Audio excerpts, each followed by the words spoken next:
వాక్యం మీకు ఏమైనా గుర్తుందా? చిట్ట చివరి వాక్యం, help us all to hold fast to Baba's Daman. ఇదే కదా మనం ప్రతిరోజు చేసేటటువంటి ప్రార్థనలో చిట్ట చివరి మాట. ఈ దామన్ అంటే ఏమిటో ఈరోజు తెలుసుకునే ప్రయత్నం చేద్దాం.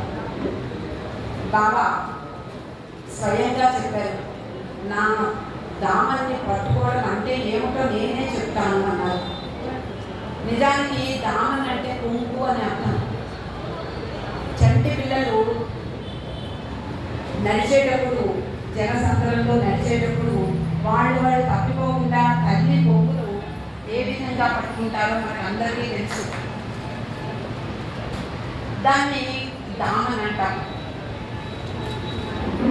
ఆ కొంగును పట్టుకున్నప్పుడు ఆ బిడ్డకు భద్రత, సంక్షేమంగా ఇంటికి చేరగలను అనేటటువంటి నమ్మకం